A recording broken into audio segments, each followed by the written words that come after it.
শক্তি চট্টোপাধ্যায় লিখেছিলেন, ধর্মে আছো জিরাফেও আছো। চরম বিপরীতমুখী এমন অবস্থান বাস্তবে হয় কিনা জানি না, কিন্তু রাজনীতি রোজই নতুন নতুন সমীকরণ নিয়ে আসে। আজ দিল্লিতে মমতা বন্দ্যোপাধ্যায় জানিয়ে দিলেন, রাজ্যে কংগ্রেস সিপিএম এর বিরুদ্ধে লড়াই চললেও জাতীয় স্তরে তারা একসঙ্গে লড়তেই পারে। আবার এদিন সম্পূর্ণ বিপরীত দুই অবস্থান দেখিয়েছে কংগ্রেসও। একদিকে সংসদ চত্বরে তৃণমূলের ধর্নায় শটান চলে গেলেন রাহুল গান্ধী, অন্যদিকে সংসদের ভেতরে বেআইনি লগ্নি সংস্থা নিয়ে তৃণমূলকে তীব্র আক্রমণ করে চোর বললেন অধীর চৌধুরী। অন্যদিকে রাফেলের সিএজি রিপোর্ট নিয়েও তৈরি হয়েছে বিতর্ক। রিপোর্ট বলছে ইউপিএ আমলের থেকেও কম দামে বিমান কেনা হয়েছে। রাহুল গান্ধী বলছেন রিপোর্টটাই পক্ষপাত দুষ্ট। আমরা এই নিয়েও আলোচনা আসবো, কিন্তু শুরুতেই আপনাদের দেখাবো মমতা বন্দ্যোপাধ্যায়ের নজিরবিহীন ডাক। রাজ্যে বিরোধিতা পাশে সরিয়ে রেখে জাতীয় স্তরে বাম ও কংগ্রেসের সঙ্গে ঐক্যবদ্ধ লড়াইয়ের পক্ষে সওয়াল করলেন আজ মমতা বন্দ্যোপাধ্যায়। आने वाला दिन इकट्ठा होकर हम लोग लड़ेंगे। हमारा साथ कांग्रेस सीपीएम का जो भी फाइट रहेगा स्टेट में रहेगा, नेशनल लेवल में हम लोग एक साथ में करेंगे। রাজ্যে সিপিএম কংগ্রেসকে অহরহ আক্রমণ করেন তিনি। জগাই মাথায় বিদায় বলে সেই তালিকায় বিজেপিকেও ফেলেন। কিন্তু এখানে মমতা বন্দ্যোপাধ্যায়ের গলাতে বুধবার শোনা গেল এক অন্য জোট বার্তা। এ জোট বার্তা জাতীয় স্তরে, যেখানে তার কংগ্রেসের সঙ্গে সিপিএমকেও একসঙ্গে নিয়ে চলতে কোনো অসুবিধে নেই। প্রথমবার তৃণমূল নেত্রীর মুখে শোনা গেল এখানে ফর্মুলা। আর শুধু এই নয়, শরদ পাওয়ারের বাড়িতে রাহুল কেজরিওয়ালদের সঙ্গে বৈঠকের পর আরো তাৎপর্যপূর্ণ মন্তব্য করেন মমতা। हम लोगों ने प्री पोल अलायंस कर लेंगे, जैसे इलेक्शन का बाद कोई दिक्कत ना हो। একদিকে শরদ পাওয়ার, ফারুক আব্দুল্লাহ, চন্দ্রবাবু নাইডু, অন্যদিকে মমতা কেজরিওয়াল, মাঝখানে রাহুল গান্ধী। একযোগে সবার অঙ্গীকার, মোদীকে হটাতে হবে। We have a commitment that we are all going to work together to defeat the BJP. जनता का पास हमारा विनती यही होगा कि नरेंद्र मोदी सरकार को हटाइए, बीजेपी को सरकार को हटाइए, जनता का सरकार ले आइए, लोकतंत्र का सरकार ले आइए जो देश को पूरा बर्बादी कर दिया। ये सरकार हमको नहीं चाहिए। नरेंद्र मोदी हटाओ, देश बचाओ। मोदी जी और अमित शाह जी ने जिस तरह से पिछले 5 साल के अंदर देश में भाईचारा खराब किया, जिस तरह से देश का बेड़ा गर्क किया है, उन दोनों को हटाने के लिए सब लोगों को साथ आने की जरूरत है। অভিন্ন ন্যূনতম কর্মসূচি তৈরি করেও একজোট হয়ে এগোনোর কথা বলেন Rahul Mamata. We've all agreed that we are going to start a conversation about a common minimum program. We're going to start putting together the pieces, and that discussion is now beginning. National level में हम लोग एक साथ में काम करेंगे। हम लोग कॉमन मिनिमम एजेंडा प्रोग्राम हम लोग तैयार करेंगे। তবে রাহুল মমতা কেজরিওয়াল একযোগে সাংবাদিক বৈঠক করলেও দিল্লি ও বাংলার বিষয়ে নির্দিষ্ট করে কিছু আলোচনা হয়নি বলে স্পষ্ট করে দিয়েছেন কংগ্রেস সভাপতি। In Delhi and in Bengal, that is not decided at all. এদিকে জাতীয় স্তরে বামেদেরও সঙ্গে নিয়ে চলার মমতার বার্তা নিয়ে কটাক্ষ ছুড়ে দিয়েছে বামেরা। পশ্চিমবাংলার বাইরে উনি বামপন্থী এবং কংগ্রেসের সঙ্গে লড়াই করবেন, এই কথাটা বলার কোনো মানে আছে? পশ্চিমবাংলার বাইরে তৃণমূল কোথাও আছে? দিল্লিতে, বম্বেতে, অন্ধ্রপ্রদেশে, রাজস্থানে কোথাও নেই তো। বরং যদি কোথাও উনি থাকতেন, উনি সেটাই করতেন যেটা উনি ত্রিপুরায় করেছেন। গোটা কংগ্রেস দলটাকে টেনে নিয়ে আসলেন তৃণমূল, গোটা তৃণমূল দলটাকে লক স্টক অ্যান্ড ব্যারেল পাঠিয়ে দিলেন বিজেপির কাছে। মমতার জোট বার্তা নিয়ে কটাক্ষের সুর বিজেপির গলাতেও। লোকসভায় যা চলছে আমরা দেখছি, সেটা কি তার নমুনা? সেখানে সিপিএম কংগ্রেস টিএমসি পরস্পর লড়ছে, সারা দেশের লোক দেখছে। এটা কি শক্তি সংহতি? এটা কি মমতা ব্যানার্জি ঐক্য বলতে চাইছেন?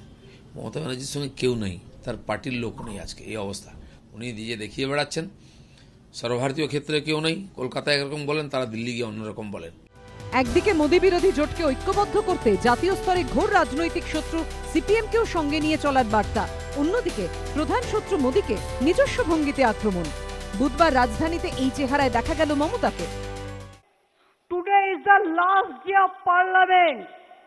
The expiry date is over. आप लीडर नहीं लीडर है ना आप लीडर हो, नहीं नाइदर लीडर और लीडर।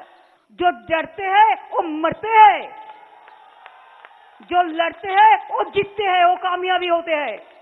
हम लोग डरते नहीं हैं, हम लोग काफिर नहीं हैं, हम लोग कवाडाइज नहीं हो। हम लड़ने जनता है। क्या करेंगे? क्या करोगे?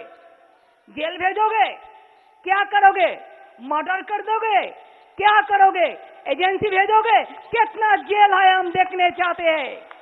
डेमोक्रेसी अभी नोमोक्रेसी हो गया है, मोदुक्रेसी हो गया है। মমতার ব্রিগেডে মোদী বিরোধী প্রায় সব দল এলেও বামেরা উপস্থিত হয়নি। ভোটের আগে তৃণমূল সিপিএম জোটের সম্ভাবনা না থাকলেও লোকসভা ভোটে ফল বেরোনোর পর অবিজেপি কোনো সরকার তৈরির পরিস্থিতি তৈরি হলে কি দুই দল একসঙ্গে আসতে পারে? মমতার বক্তব্য সেই জল্পনা উস্কে দিল। আশাবুল হোসেন, দীপক ঘোষ ও উজ্জ্বল মুখোপাধ্যায়ের রিপোর্ট, এবিপি আনন্দ।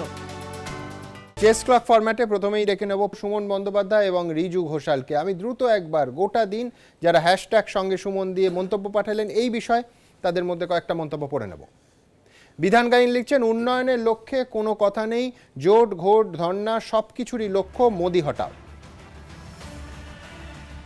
কমল সিংহ লিখছেন, বৃহত্তর স্বার্থে জাতীয় রাজনীতিতে সঠিক অবস্থান নিয়েছেন মমতা। মৃণাল কান্তি চৌধুরী লিখছেন, তৃণমূল হোক বা কংগ্রেস, যেভাবে এরা অবস্থান বদলাচ্ছেন কোনটা মুখ আর কোনটা মুখোশ বোঝা যাচ্ছে না। অঞ্জন ঘোষ লিখছেন, মমতার দেখানো পথে যদি বিরোধীরা সাময়িক স্বার্থ ত্যাগ করেন তাহলে মোদী সরকারের কপালে দুঃখ আছে।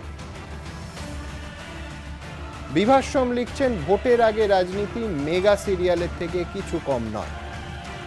আমি সুমনবাবুর কাছে যাব। সুমনবাবু, কোনো সন্দেহ নেই মমতা বন্দ্যোপাধ্যায় সম্পূর্ণ নতুন কথা বললেন যে রাজ্যে কংগ্রেস সিপিএম এর সঙ্গে লড়াই থাকতে পারে কিন্তু জাতীয় স্তরে এক হয়ে লড়তে পারি। ইনফ্যাক্ট আজকে ধর্নামঞ্চে সীতারাম ইয়েচুরি বেরিয়ে যাওয়ার আধ ঘন্টা পরে মমতা বন্দ্যোপাধ্যায় পৌঁছন। আমরা তাহলে এ ছবি অন্তত দিল্লিতে কি দেখতে পারি যে একই মঞ্চে মমতা বন্দ্যোপাধ্যায়, রাহুল গান্ধী, সীতারাম ইয়েচুরি? আমি বলছি মমতা বন্দ্যোপাধ্যায়ের ভাষাটাই যদি একটু ঘুরিয়ে দিই তাহলে বিদায়ীকে বাদ দিতে জগাই এবং মাধাইকে সঙ্গে নিতে কোনো আপত্তি নেই, এইটাই কি বলছেন মমতা? আপনার সময় শুরু এখন। না, এটা হতে তো কোনো অসুবিধা নেই। মমতা বন্দ্যোপাধ্যায় বহুদিন আগে থেকে এই কথাটা কিন্তু বলছেন। আপনি যদি ধরুন কেরালার পরিপ্রেক্ষিতে ভাবেন, তাহলে পশ্চিমবঙ্গে আমরা শুনছি যে সিপিএম এবং কংগ্রেস তারা হাত ধরাধরি করে হাঁটবে, কিন্তু কেরালায় কিন্তু ইউডিএফ এবং এলডিএফ এর মধ্যে লড়াই হবে। তাহলে সেই লড়াইটাকে রেখেও অন্য রাজ্যে যদি লড়াই করা যায়, কেন্দ্রে যদি একসঙ্গে লড়াই করা যায়, তাহলে মাননীয় মুখ্যমন্ত্রীর বক্তব্য অত্যন্ত সঠিক। আমি আজকে সকাল থেকেই ভাবছিলাম যে যদি আজকে রিজুকে পাওয়া যায়, কারণ আজকে খবর যেটা আমি দেখেছি সেটা হচ্ছে যে মুকুল রায়ের আইনজীবী বিকাশ ভট্টাচার্য, আমি দেখেছি যখন রাজ্য সরকারের আইনজীবী হয়ে অভিষেক মনু সিংভি আসে তখন আমার ভাই রিজু তখন গাউন উড়িয়ে প্রতিবাদ করেন। আমি অন্তত রিজুর কাছে এটা চাইবো যে উনি অন্তত বিকাশবাবুর বাড়ির সামনে গিয়ে অন্তত বা হাইকোর্টে উনি অন্তত গাউন উড়িয়ে প্রতিবাদটা করুন। এখন দেখুন, কংগ্রেস বারবার ধরে যে কথাটা বারবার ধরে বলছে সেই কথাটা তো বাস্তবে ঘটছে না। 19 তারিখের ব্রিগেড বারবার ধরে প্রদেশ কংগ্রেসের নেতৃত্বের তরফ থেকে বলা হচ্ছে যে আমাদের তরফ থেকে যা খবর কেউ আসছে না, তাদের মানে শত্রুর মুখে ছাই দিয়ে সেখানে মল্লিকার্জুন খাড়গে এসছে, রাহুল গান্ধী এসছে, এবং আজকে তো আপনারা দেখেছেন সংসদে তৃণমূলের যে ধর্না, সেই ধর্নায় স্বয়ং রাহুল গান্ধী উপস্থিত ছিলেন। ফলে খুব স্বাভাবিকভাবে আজকে যদি অধীর চৌধুরীর পরিপ্রেক্ষিত দেখেন, আমি অধীর চৌধুরীকে নিয়ে খুব একটা মানে চিন্তিত নই এই কারণে যে তিনি একসময় শোনা যায় যে দলীয় বৈঠকে একথাও বলে ফেলেছিলেন যে তৃণমূল মানে হতে পারে আমি বিজেপিতেও যেতে পারি কিন্তু তৃণমূলের সঙ্গে নয়। অর্থাৎ ওখানে একটা ব্যক্তিগত এজেন্ডা কোনোভাবে কাজ করছে। আপনি যদি ধরেন পশ্চিমবঙ্গের পরিপ্রেক্ষিতে বিজেপির উত্থানের ক্ষেত্রে কংগ্রেসের তো ভূমিকা আছে। ধরুন এই যে গণতন্ত্র বাঁচাও বা রথযাত্রার পরিপ্রেক্ষিতে যে মিটিং, সেই মিটিংয়ের অনুমতি জয়নগর মজিলপুর পুরসভা দিয়েছে। আপনি ধরুন সিপিআইএম যখন তরুণ ঘোষ যখন মালদায় জমি দিচ্ছেন বিজেপিকে মিটিং করার জন্য, তখন কিন্তু কংগ্রেসের তরফ থেকে কোনো প্রতিবাদ নেই। অর্থাৎ আমার কথা হচ্ছে যে আপনি বিশ্বাসযোগ্য মুখটাকে, আপনি বিজেপির সঙ্গে লড়াই করবো এই কথাটা মুখে বলছেন, কিন্তু বাস্তবে আপনার ভোটটা পুরোপুরি বিজেপিতে যাচ্ছে। আপনি দক্ষিণকান্তি উপনির্বাচনের কথা বলুন, 23% ভোট সরাসরি বামেদের সময় শেষ, বিজেপির হাতে চলে গেছে। সুমনবাবু ব্যক্তিগত অবস্থানের কথা বলছেন, কিন্তু প্রশ্ন হলো যে ব্যক্তিগত আর দলগত অবস্থান কি আলাদা? যদি আলাদা হয় তাহলে কতটা আলাদা? আজকে সংসদে অবশ্য বারবার এই প্রশ্ন উঠলো, তার কারণ তৃণমূল কংগ্রেসের ধর্নায় শটান চলে গেলেন রাহুল গান্ধী, আর তার আধ ঘন্টার মধ্যে সংসদের ভেতরে অধীর চৌধুরী তীব্র আক্রমণ করলেন তৃণমূল কংগ্রেসকে। শোনা যায় এরপর মমতা বন্দ্যোপাধ্যায় অধীর চৌধুরীর আক্রমণ নিয়ে সোনিয়া গান্ধীর কাছে অভিযোগ করেন এবং সোনিয়া গান্ধী নাকি বলেন যে আমরা পরস্পরকে দোষারোপ করতে পারি কিন্তু দিনের শেষে লড়াইয়ের ময়দানে সবাই এক। আমি দ্রুত একবার খবরটা দেখবো, তারপর রিজুর কাছে আসবো। দেখবো কথায় বলে মর্নিং শোজ দ্য ডে, অর্থাৎ সকাল দেখেই বোঝা যায় দিনটা কেমন যাবে। কিন্তু ষোড়শ লোকসভার অধিবেশনের শেষ দিনে সকালে যে চিত্র দেখা গেল, বেলা গড়াতেই তা সম্পূর্ণ বদলে গেল। বুধবার সকালে গণতন্ত্র বাঁচানোর দাবিতে সংসদ চত্বরে তৃণমূলের ধর্নায় দেখা গিয়েছিল বিরোধী ঐক্যের ছবি। তৃণমূলের ধর্নায় হাজির হন খোদ কংগ্রেস সভাপতি রাহুল গান্ধী। রাহুলের স্লোগান শোনা যায় তৃণমূলের মুখে।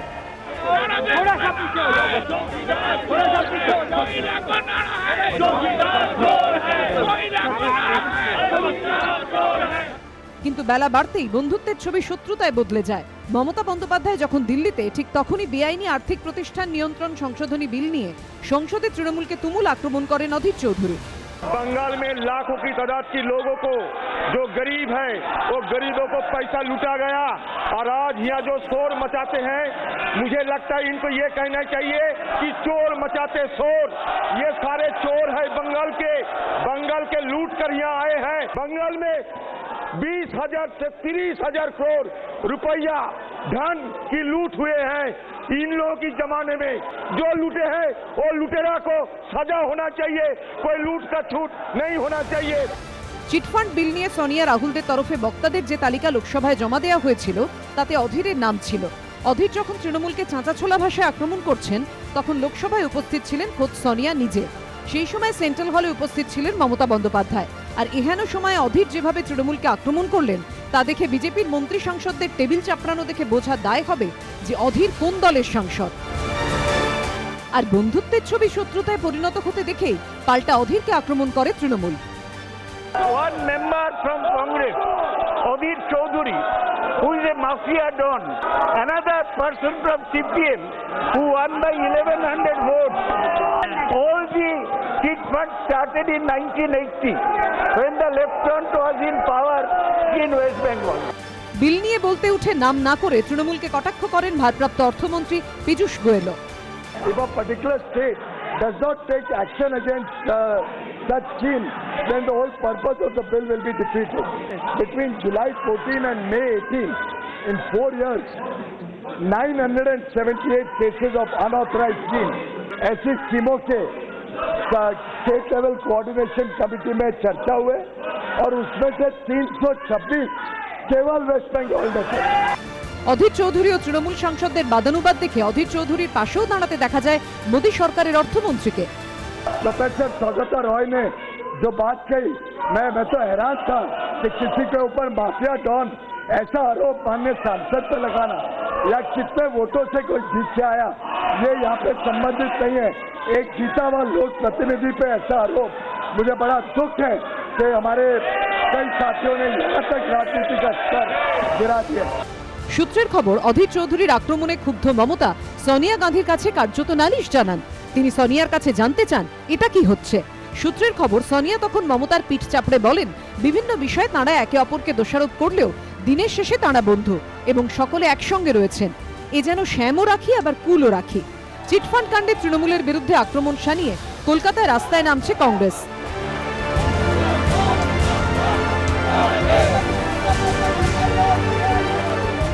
সংসদে তৃণমূলকে তুলোধনা করছেন অধীর।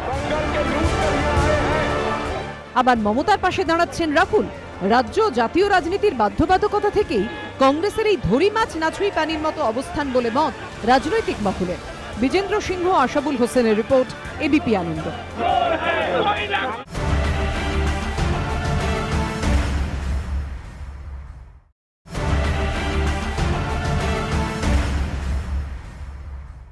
বাধাহীন 2 মিনিটে রিজুর কাছে আমার একটাই প্রশ্ন থাকবে, কোনটা আসল কংগ্রেস? অনেক সময় সংবাদ মাধ্যমে লেখা হয় না প্রদেশ কংগ্রেস আর হাইকমান্ড আলাদা রাস্তা ধরে চলছে। এ তো তা নয়। একেবারে দিল্লিতে রাহুল গান্ধী তৃণমূলের ধর্নায় গেলেন। কোন ধর্না? যে ধর্না বলা হচ্ছে গণতন্ত্র নেই পশ্চিমবঙ্গে, এজেন্সিকে ব্যবহার করছে মোদী সরকার। আর তার আধ ঘন্টার মধ্যে সংসদের ভেতরে তীব্র ভাষায় আক্রমণ করছেন অধীর চৌধুরী। সোনিয়া গান্ধী বলছেন কিছু বিষয় পরস্পরের দোষারোপ করলেও দিনের শেষে সবাই আমরা এক। কোনটা আসল কংগ্রেস রিজু? রিজুর সময় শুরু এখন।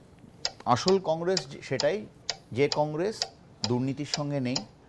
কোনো জায়গাতে রাহুল গান্ধী কি বলেছেন যে সারদা দুর্নীতি নয়? উনি বলেননি। কোনো জায়গায় রাহুল গান্ধী কি বলেছেন যে সারদায় দুর্নীতিগ্রস্ত যারা ধরা পড়বে বা যারা ধরা পড়তে চলেছে বা যাদের বিরুদ্ধে অভিযোগ আছে তাদের পাশে কংগ্রেস দাঁড়াবে? বলেননি।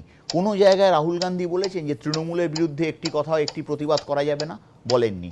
তো ইট ইজ ভেরি ক্লিয়ার, এটা ভাবার কোনো কারণ নেই যে তৃণমূলের সঙ্গে প্রতিবাদ করলে আবার বিরুদ্ধেও প্রতিবাদ করা যায়।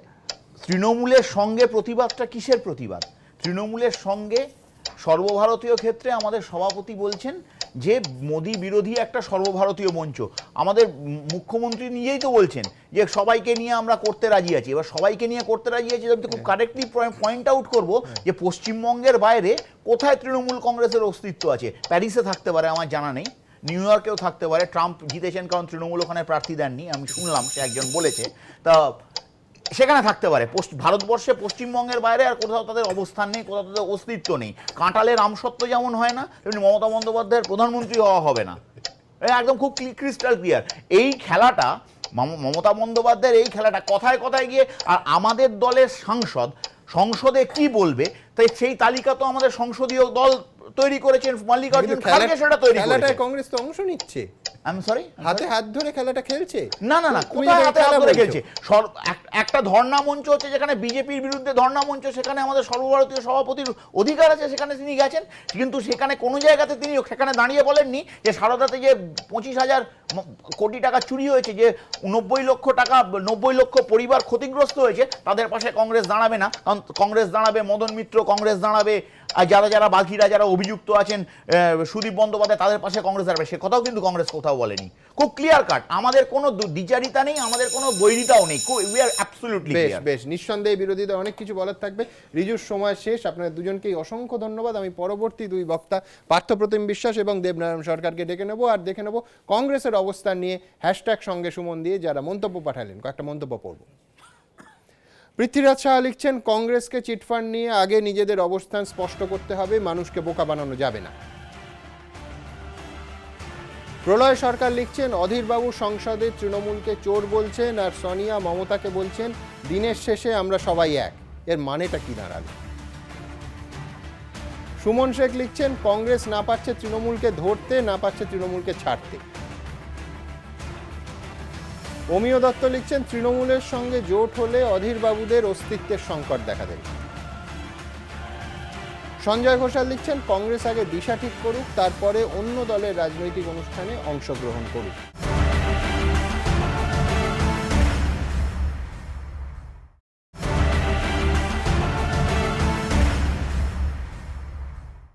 আমার পরবর্তী দুই বক্তার কাছে যাওয়ার আগে আমি দ্রুত একবার নয়াদিল্লিতে আমাদের প্রতিনিধি আশাবুল হোসেনের কাছে চলে যাব। আশাবুল, শরদ পাওয়ারের বাড়িতে এতক্ষণ বৈঠক হচ্ছিল, বিরোধী দলের নেতা নেত্রীরা ছিল, মমতা বন্দ্যোপাধ্যায় ছিলেন, চন্দ্রবাবু ছিলেন, কারা ছিলেন? বৈঠক থেকে বেরিয়ে কি বলছেন নেতা নেত্রীরা? আশাবুল। হ্যাঁ দেখো সুমন, বৈঠক এখনো পুরোপুরি শেষ হয়নি, আংশিক শেষ হয়েছে। এই মাত্র ফারুক আব্দুল্লাহ তিনি বেরিয়ে গেলেন, কিন্তু মমতা বন্দ্যোপাধ্যায় তিনি এখনো শরদ পাওয়ারের বাড়িতে রয়েছেন, কেজরিওয়ালও রয়েছেন। তিন মুখ্যমন্ত্রী ছিলেন, চন্দ্রবাবু নাইডু, কেজরিওয়াল এবং মমতা বন্দ্যোপাধ্যায়, ফারুক আব্দুল্লাহ এবং শরদ পাওয়ার। মূলত আজকে সংসদের শেষ দিন হয়ে গেল, ফলে আগামী দিনে নরেন্দ্র মোদী বিরোধী এই লড়াইটাকে কিভাবে আরো উচ্চে তোলা যাবে তার রণকৌশল নিয়ে আজকের এই বৈঠকটা হয়েছে, এবং কোন কোন রাজ্যে মিটিং করা যেতে পারে এবং বিরোধীরা সেখানে কিভাবে ঐক্যবদ্ধ হতে পারে সেটা নিয়ে আজকের এই বৈঠকে আলোচনা হয়েছে।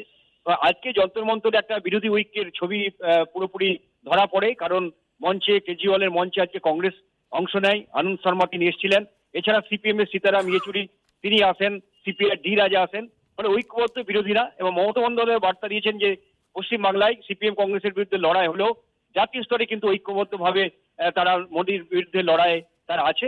ফলে এই ঐক্যবদ্ধ বিরোধীরা তারা আগামী দিনে এই যে গণতন্ত্র বাঁচাও, গণতন্ত্র বিপন্ন মোদীর আমলে সেই আওয়াজটাকে গোটা দেশে ছড়াতে চাইছেন। কারণ সবাই মিলে ঐক্যবদ্ধভাবে কিভাবে করা যায় সেটা তা নিয়েই আজকের বৈঠকে একটা প্রাথমিক আলোচনা হয়েছে। ধন্যবাদ আশাবুল। আপনারা এতক্ষণ পর্দায় যে ছবিগুলো দেখছিলেন, যে স্টিল ছবিগুলো দেখছিলেন, সেই বৈঠকের আমি পার্থবাবুর কাছে আসবো। পার্থবাবু, জাতীয় স্তরে মোদীকে লড়তে কোনো বিবাদ নেই, মমতার সিপিএম এর সঙ্গে থাকতে কোনো অসুবিধা নেই, আজকে আরেকবার ক্লিয়ার করে দিচ্ছেন। পাশাপাশি এটাও বলেছেন যে এই রাজ্যে রাম, বাম, কংগ্রেস, তৃণমূলের বিরুদ্ধে সবাই এক, তাই বিজেপি বিরোধী তিনি যদি কোনো জোটও করেন তাতে ভোট ট্রান্সফার হবে না, সেই জন্য 42টায় 42 তৃণমূল একাই লড়বেন। এ রাজ্যে বামেরা কংগ্রেসের সঙ্গে থাকতে চাইছে বলে একটা জল্পনা আছে। আমরা কিছুক্ষণের মধ্যেই দেখাবো যে প্রদীপ ভট্টাচার্য এবং সীতারাম ইয়েচুরির কথা হয়েছে বলে শোনা যাচ্ছে, সোমেন মিত্র, রবীন দেবের কথা চলছে। জাতীয় স্তরে তৃণমূলের সঙ্গে কি আপনারা যাবেন? পার্থবাবুর সময় শুরু এখন। যে প্রশ্নটা করলেন এর উত্তর এক কথায় যদি বলা হয় যে জাতীয় স্তরে যাওয়ার প্রশ্ন ওঠে না, এই কারণের জন্য যে এটার একটা পিছনে বিজ্ঞান আছে, কোনো আবেগের প্রশ্ন না। বিজ্ঞানটা হচ্ছে এই যে এই রাজ্যে আপনি যদি বলেন যে বামপন্থীরা শেষ হয়ে যাচ্ছে এখানকার শাসক দলের নীতির কারণের জন্য, তারা যে যদি গণতন্ত্র বাঁচাও লড়াই হচ্ছে, ওখানে বলা হচ্ছে যে এখানে লাস্ট 6-8 মাস আগে যে গণতন্ত্রের আমরা চেহারাটা দেখলাম পঞ্চায়েত ভোটে, তাহলে কার বিরুদ্ধে কে লড়বে? আমরা মোদি সাহেবের বিরুদ্ধে বলেছি নিয়ন্ত্রণের রাজনীতি যেটা হচ্ছে করতে চান, সেখানে আরবিআই নিয়ন্ত্রিত হচ্ছে, সিবিআই হচ্ছে, ইডি হচ্ছে। তো এখানে কোনটা কম হচ্ছে? এখানে সিআইডি হচ্ছে, এখানে public service commission, college service, school service, election commission. আপনি যদি বলেন যে বিভাজনের রাজনীতি, যে মোদী সরকারের বিরুদ্ধে আমরা অভিযোগ করি, কারেক্ট অভিযোগ, কিন্তু এখানে কমটা কি হচ্ছে? ওখানে হচ্ছে এরা রাম মন্দিরের ধ্বনি তুললে এরা সূর্য মন্দিরের ধ্বনি তুলছেন। যে এখানে হচ্ছে যে যদি কেউ বলেন যে রামযাত্রা করবো, বলে পেছন পেছন পবিত্র যাত্রা। আমি বললাম এখানে যদি কেউ রাম মন্দিরে বিনিয়োগ করেন, এরা হচ্ছে দুর্গায় বিনিয়োগ করছেন। আমি বলছি যে বিভাজনের যে রাজনীতি, আপনি যদি বলেন যে নিয়ন্ত্রণের রাজনীতি, আপনি স্বৈরতন্ত্রের রাজনীতি, বিরোধী মুক্ত করা এবং বিরোধী শূন্য রাখার রাজনীতি অ্যাবসলিউটলি সেম। আমি বললাম এরকম একটা জায়গায় যেখানে জায়গায় নীতি হিসেবে শাসক দল, কেন্দ্র এবং রাজ্য দুজনেই একটা কোহেরেন্ট পথ বেছে নিয়েছেন, দুর্নীতির প্রশ্নে কে কাকে অ্যাকিউজ করছেন? আমি বলবো যে রাফাল এত বড় দুর্নীতি, রাফালে দুর্নীতির ধারা তারা বাদ দিয়ে দিচ্ছেন কেন্দ্রের সরকার শাসক দল, ইটস ট্রু, কিন্তু কারা সোচ্চার হচ্ছেন? যে যারা দুর্নীতিতে অভিযুক্ত হচ্ছেন এ রাজ্যেও স্বাধীনতার পর সবচেয়ে বড় স্ক্যামে যাদের নেতা, সাংসদ, মন্ত্রীরা জড়িয়ে পড়ছেন, তারা ব্র্যান্ড অ্যাম্বাসেডারের ভূমিকা পালন করছেন। আমি বলছি যে তারা যদি দুর্নীতির লড়াইয়ের মুখ হন কেন্দ্রীয় স্তরে, আমি বলবো ভারতবর্ষের মানুষের দুর্ভাগ্য। আমরা এতৎসত্ত্বেও বলবো যে চাই যে ভারতবর্ষের নির্বাচনের পর পোস্টপোল সিনারিওতে কে কি ভূমিকা পালন করছেন, ওখানে কিন্তু ভালো বিজেপি খারাপ বিজেপির ভূমিকা নেই। মোদি অমিত শাহ খারাপ আর হচ্ছে যে আদবানি এরা ভালো, সুষমা স্বরাজরা ভালো, এরকম ভাবার কারণ নেই। বিজেপি বিরোধী লড়াই তাদের দিয়ে যারা সম্ভব, যারা আনকম্প্রোমাইজিংলি বিজেপি বিরোধী। বেশ, পার্থবাবুর সময় শেষ, আমি দ্রুত একবার দেখব প্রদেশ কংগ্রেস এবং বামেরা কি কাছাকাছি আসছে। বিভিন্ন স্তরে কিন্তু সেই আলোচনা চলছে এবং জল্পনা তো চলছেই। দেখুন, 2016 বিধানসভা নির্বাচনে বাংলায় একজোট হয়ে লড়াইয়ে নেমেছিল বাম ও কংগ্রেস। 2019 লোকসভা ভোটে কি হবে? নির্বাচনের প্রাক্কালে এই প্রশ্নটাই ভাবিয়ে তুলেছে বাংলার বাম ও কংগ্রেস কর্মীদের। সূত্রের খবর, ইতিমধ্যে এ বিষয়ে সিপিএম এর সাধারণ সম্পাদক সীতারাম ইয়েচুরির সঙ্গে কংগ্রেস সভাপতি রাহুল গান্ধীর একপ্রস্ত আলোচনা হয়েছে। রাজ্যে সিপিএম এর কেন্দ্রীয় কমিটির সদস্য রবীন দেবের সঙ্গে কথা বলেছেন প্রদেশ কংগ্রেস সভাপতি। এমনকি কংগ্রেস সাংসদ প্রদীপ ভট্টাচার্যের সঙ্গেও কথা হয়েছে সীতারাম ইয়েচুরির। দরজা বন্ধ নেই। আমার সাথে রবীন দেবের একবার কথা হয়েছে, তাতে আমি বলেছিলাম যে ভাই দিল্লি থেকে সিদ্ধান্ত করে নিয়ে এসো, আমাদের কোনো আপত্তি নেই। সূত্রের খবর, বাম ও কংগ্রেস উভয় শিবিরই মনে করছে এই মুহূর্তে বাংলায় ভোট ভাগাভাগি হলে ফায়দা হবে বিজেপির, তাই জোটবদ্ধ লড়াই করাই ভালো। 2016-তে জোট করে লড়েছিল বাম ও কংগ্রেস, ফলে লোকসভায় জোট হলে কর্মীদের বোঝাতে খুব একটা সমস্যা হবে না। পাশাপাশি তৃণমূলের বিরোধিতার প্রশ্নে দুদলের রাজ্য নেতৃত্বই একই অবস্থানে রয়েছে। তবে এই প্রক্রিয়ার মধ্যে কিছু জটিলতাও রয়েছে। সূত্রের দাবি, বাম ও কংগ্রেস দুপক্ষই মনে করছে বাংলায় আসন রফা নিয়ে সমস্যা হবেই, কারণ কংগ্রেস মনে করে 2016 বিধানসভা নির্বাচনে তাদের কম আসন ছাড়াই সেভাবে সাফল্য পায়নি জোট। সূত্রের খবর, এবার কংগ্রেসও সমান আসনের দাবিদার, কিন্তু সিপিএম আবার এত আসন কংগ্রেসকে ছাড়তে কোনো মতেই রাজি হবে না বলে সূত্রের দাবি। রাজনৈতিক পর্যবেক্ষকদের অনেকেই মনে করেন 2016-তে বাম সমর্থকদের পুরো সমর্থন পেয়েছিলেন কংগ্রেস প্রার্থীরা, কিন্তু সেই অর্থে কংগ্রেস সমর্থকরা বাম প্রার্থীদের ভোট দেননি। এবার জোট হলে বামেদের ভোট দেবেন কংগ্রেস কর্মীরা, সেটাও ভাবাচ্ছে বামেদের। এরই মধ্যে একাধিক যুক্তি রয়েছে দুপক্ষের। কংগ্রেস শিবিরের দাবি, লোকসভা নির্বাচনের আগে দেশ জুড়ে কংগ্রেসের হাওয়া রয়েছে, তাই তাদের বেশি আসন ছাড়া উচিত। পাল্টা বামেরা বলছে, ভোট আনার জন্য যে সাংগঠনিক শক্তি দরকার তা কংগ্রেসের নেই, ফলে হাওয়া থাকলেও তা ভোট বাক্সে নিয়ে যেতে হলে বামেদের সাংগঠনিক শক্তির ওপরই নির্ভর করতে হবে। রাজনৈতিক পর্যবেক্ষক মহলের মতে মুর্শিদাবাদ এবং রায়গঞ্জ আসন দুটি নিয়েও জটিলতা দেখা দিতে পারে, কারণ ওই দুই আসনেই কংগ্রেসের ক্ষমতা রয়েছে। তবে সিপিএম এর বিশ্বাস, লোকসভা ভোটের আগেই এই জটিলতার অবসান ঘটবে। আলাপ আলোচনা চলছে। আমাদের মূল উদ্দেশ্য হচ্ছে বিজেপি বিরোধী, তৃণমূল বিরোধী সব ভোটকে এক জায়গায় জড়ো করা। এখনো তো মাঠে ময়দানে লড়াই চলছে, ফলে এই লড়াই চলতে চলতেই সব বোঝাপড়াটা পরিষ্কার হয়ে যাবে। তবে বাম ও কংগ্রেসের জোট না হলেও আরেকটি ফর্মুলার কথা উঠে আসছে। সূত্রের দাবি, বিজেপি ও তৃণমূলকে রুখতে গতবার কংগ্রেসের জেতা 4টি আসনে প্রার্থী নাও দিতে পারে বামেরা। যদিও জোট হলেও যে তাতে তৃণমূল গুরুত্ব দিতে নারাজ, তা স্পষ্ট মমতা বন্দ্যোপাধ্যায়ের কথায়। हमें कुछ नहीं होगा, हमें तो कांग्रेस सीपीएम बीजेपी का से फाइट करना आदत हो गया है कि हमारा उधर में इलेक्शन में कांग्रेस सीपीएम बीजेपी एक साथ में फाइट करते हैं। हम अगर अंडरस्टैंडिंग भी करें तो वोट ट्रांसफर नहीं करेगा, वो आदत हो गया है। এবার বাম এবং কংগ্রেস শিবিরের দাবি, যদি শেষ পর্যন্ত জোট করে লড়তে হয় দুদলকে, তাহলে তা দ্রুত ঘোষণা করা হোক, আর যদি জোট নাও হয় তাও জানিয়ে দেওয়া হোক দ্রুততার সঙ্গে, কারণ তাহলে সেই বুঝে তারা পথে নামতে পারবে। ক্যামেরায় রোজারিওর সঙ্গে উজ্জ্বল মুখোপাধ্যায়, এবিপি আনন্দ, কলকাতা। দেবনানন্দার কাছে আবার জাতীয় ইস্যুতে যাব। আমি বলছি জাতীয় ক্ষেত্রেও বিরোধীদের ছবিটা কি খুব ঐক্যবদ্ধ আর উজ্জ্বল লাগছে দেবনানন্দা? আমি আজকে মুলায়ম সিংহ যাদব বসে আছেন বিরোধী বেঞ্চে, সোনিয়া গান্ধীর পাশে কথা বলছেন ট্রেজারি বেঞ্চের সুরে, নরেন্দ্র মোদী শুনে হেসে নমস্কার করছেন। অনেকে একটা কথা বলছেন যে সমাজবাদী পার্টি মানেই এখন অখিলেশ যাদব, মুলায়ম সিংহের সেরম গুরুত্ব নেই, বয়সের ভারে বিচার ক্ষমতা চলে গেছে, কিন্তু এগুলো তো কোনো কথা নয়। অধীর চৌধুরী আজকে যখন বলছেন পীযূষ গোয়েল টেবিল চাপড়ে সমর্থন করছেন, মানে আমি বলছি বিরোধী জোটের চেহারাটা কিন্তু একেবারেই ঐক্যবদ্ধ লাগছে না দেবনানন্দ? আপনার সময় শুরু এখন। না, বিরোধী ঐক্যটা এর মধ্যে দু একজন আছে, তাদেরকে আছে। তার মানে দাম্ভিকতা নিয়ে একটা প্রবাদ আছে, স্পয়লার বাদ দিতে গেলে আবার বাজারটা খালি হয়ে যাবে না। বলছি কি, দাম্ভিকতা নিয়ে একটা প্রবাদ আছে, arrogance is founded in weakness and fits on insecurity. মানে দাম্ভিকতা দুর্বলতার ভিত্তি এবং তারা অনিশ্চয়তায় ভোগে। আজকে দেখবেন এই যে অধীর চৌধুরী, আমি কেন বলছি অধীর চৌধুরী, এখন কিন্তু বেজ নেই। আজকে মুর্শিদাবাদ যদি বলেন অধীর চৌধুরী নেই, অধীর চৌধুরী কে প্রজেক্ট করছে? বিজেপি। আপনি দেখবেন এই কিছুদিন আগে, বেশ কিছুদিন আগে দেখেন বিজেপির সঙ্গে উত্তরপ্রদেশ ও বিভিন্ন জায়গায় চলেছে। এখন দেখুন মমতার এইখানে ধর্নার সময় অধীর চৌধুরী কি বলেছিল, 356, ওখানে মল্লিকার্জুন খাড়গে বলছে, কি বলছে, এই মমতার লড়াইটা কোনো ব্যক্তির বিরুদ্ধে নয়, প্রতিষ্ঠানের অটোনমিকে বাঁচানোর জন্য লড়াই। সেন্ট্রাল একটা বলছে, আর এখানে শুধু অধীর চৌধুরী বলছে 356, আর কেউ বলেনি। আজকে চোর কাকে বলছে? প্রশ্ন হচ্ছে অধীর চৌধুরীকে এখন বিজেপি নাচাচ্ছে। এখন আমি তো বলছি অধীর চৌধুরী আর কোনো পথ নেই। অধীর চৌধুরী এই অভিযোগ কংগ্রেস, আমি কংগ্রেস নয়, অধীর চৌধুরী বাঁচতে গেলে শুনুন, কংগ্রেস নয়, অধীর চৌধুরী। আমি বলছি সংসদে কে বলবে সেটা মল্লিকার্জুন খাড়গে ঠিক করে, না করে না, বিজেপি এখনো করে না। তা না, অধীর চৌধুরী দেখুন না, ওর সিটটার জন্য ও তো কিছুদিন আগে তো বিজেপি যা বলছে অধীর চৌধুরী তা বলছে।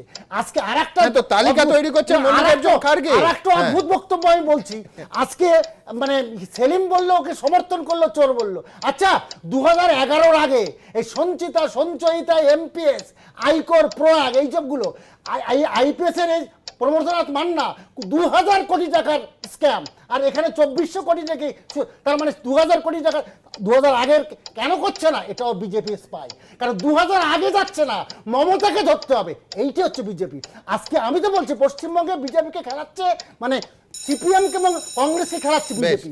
দেবনানন্দার সময় শেষ। দেবনানন্দার বক্তব্য চতুর্দিকে বিজেপি স্পাই, কিন্তু জাতীয় যে ইস্যুটা আমি ধরার চেষ্টা করছিলাম মুলায়ম সিংহ যাদব, কি হয়েছে সেটা কতটা নাটকীয়। আপনার দুজনকে অসংখ্য ধন্যবাদ। আমি দর্শকদের দ্রুত একবার মুলায়ম সিংহ যাদবের ঘটনাটা দেখাই।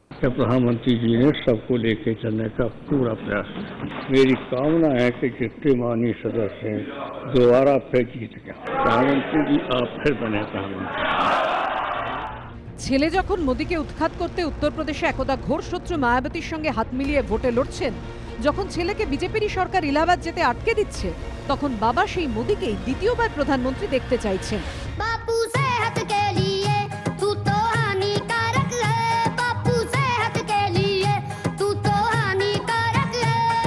এখানে বাবা ভারতীয় রাজনীতির পোড় খাওয়া খেলোয়াড় মুলায়ম সিংহ যাদব, আর ছেলে টিপু অর্থাৎ অখিলেশ। মুলায়ম যখন মোদীর ফের প্রধানমন্ত্রী হওয়ার কামনা করছেন, তখন যন্তর মন্তরে মোদী বিরোধী ধর্নায় বসে রয়েছেন মুলায়মের দলের অন্যতম শীর্ষ নেতা রামগোপাল যাদব। আর সংসদে মুলায়মের পাশে বসে খোদ Sonia Gandhi.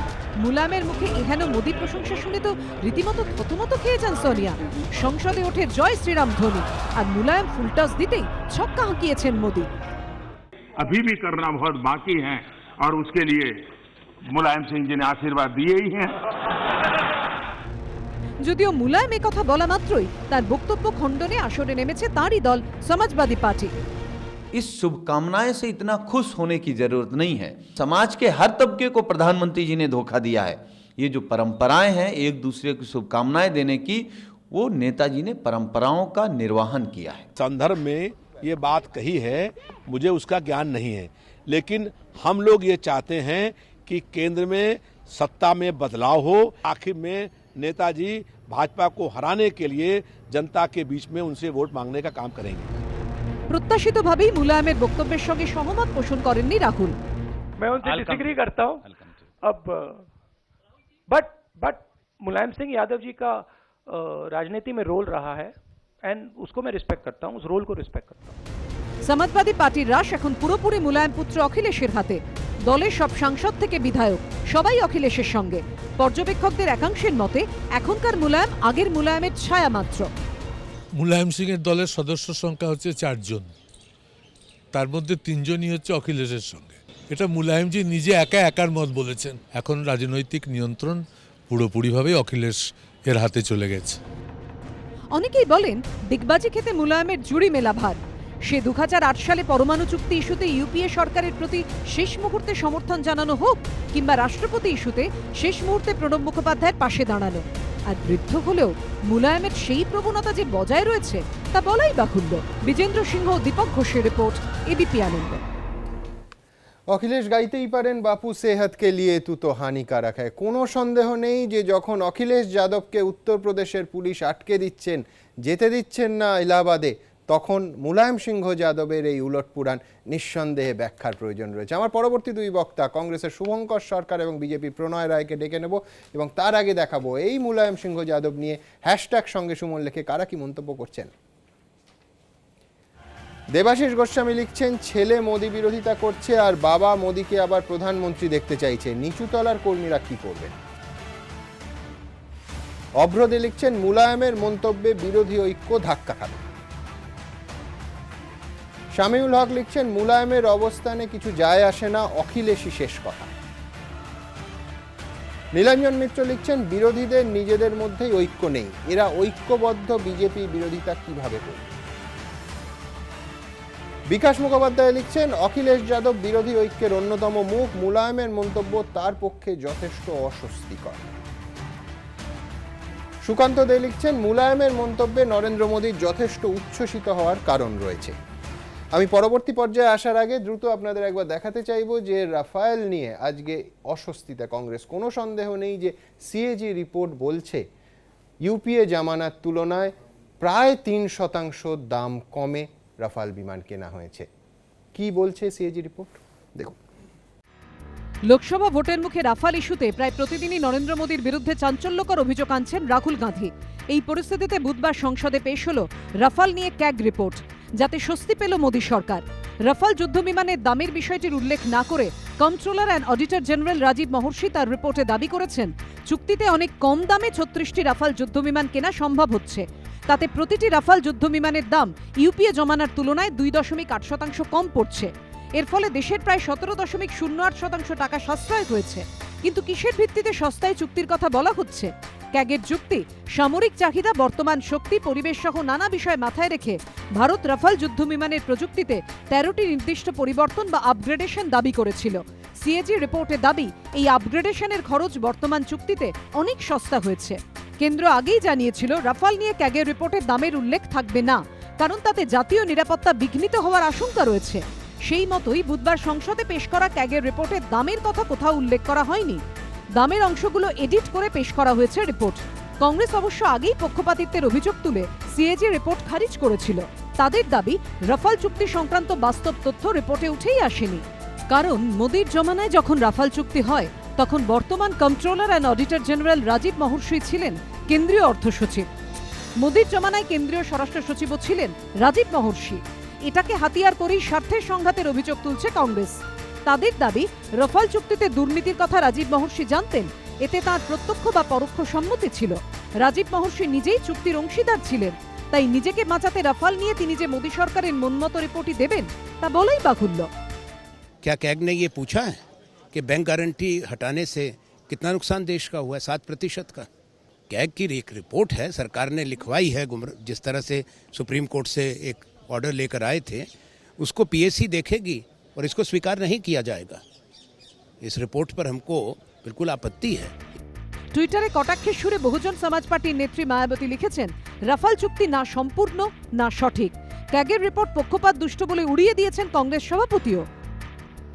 Raksha Mantri FM and Modi ji made different statements on price, and they said that the New Deal is between 9% and 20%